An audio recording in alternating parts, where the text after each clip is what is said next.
Welcome to కాయ్ TV media. Greater Hyderabad లో Congress party విస్తరణపై సీఎం రేవంత్ స్పెషల్ ఫోకస్ పెట్టారా అంటే అవుననే సమాధానం వినిపిస్తుంది. ఇప్పటికే హైదరాబాద్ లో 2 ఉప ఎన్నికలు జరగ్గా ఆ 2 బీఆర్ఎస్ సిట్టింగ్ స్థానాలను కైవసం చేసుకుంది కాంగ్రెస్. దీంతో మొన్నటి వరకు జూబ్లీహిల్స్ ఉప ఎన్నికను సవాల్గా తీసుకున్న వివిధ రాజకీయ పార్టీలు ఇప్పుడు ఖైరతాబాద్ నియోజకవర్గంపై ప్రత్యేక దృష్టి సారించాయి.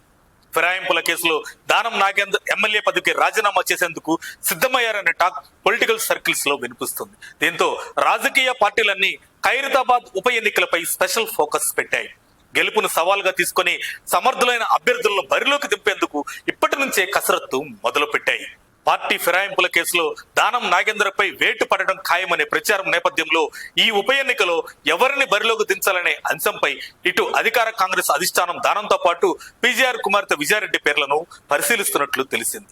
ఈ ఇద్దరిలో ఎవరికి టికెట్ ఇస్తే గెలుపు అవకాశాలు మెండుగా ఉంటాయనే కోణంలో ఆరా తీస్తున్నట్లు సమాచారం. ఒకవేళ దానంకు టికెట్ ఇస్తే 2023 అసెంబ్లీ ఎన్నికల్లో ఖైరతాబాద్ లో కాంగ్రెస్ అభ్యర్థిగా పోటీ చేసి ఓడిపోయిన విజయారెడ్డి భవిష్యత్ ఏంటి అనే ఆమె సన్నిహితులు ఆందోళన చెందుతున్నారు. మరోవైపు బీఆర్ఎస్ నుంచి తలసాని తనయుడు సాయి కిరణ్ ను బరిలోకి దించాలని గులాబీ పార్టీ భావిస్తున్నది. అయితే ప్రస్తుతం కాంగ్రెస్ లో ఉన్న విజయారెడ్డి పేరును సైతం ఆ పార్టీ పరిశీలించినట్టు సమాచారం.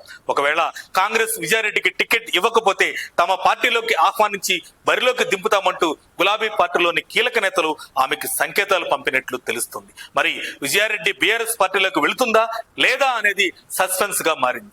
ఇక ఆమె కారెక్కకపోతే మాత్రం తలసాని సాయి కిరణ్ పోటీలను దింపేందుకు ప్రాథమికంగా నిర్ణయించినట్లు తెలుస్తుంది.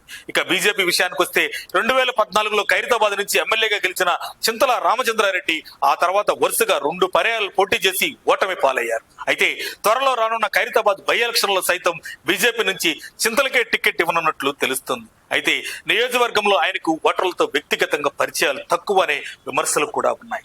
ఆ గ్యాప్ ను తగ్గించుకుంటే బీజేపీకి విజయావకాశాలు ఉంటాయని పార్టీ కేడర్లో చర్చ జరుగుతుంది.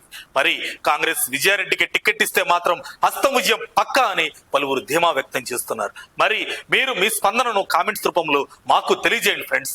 ఈ ముగ్గురిలో ఎవరికి గెలుపు అవకాశాలు ఉన్నాయో.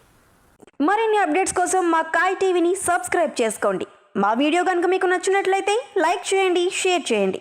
మీ విలువైన అభిప్రాయాలను కామెంట్ బాక్స్లో తెలియజేయండి.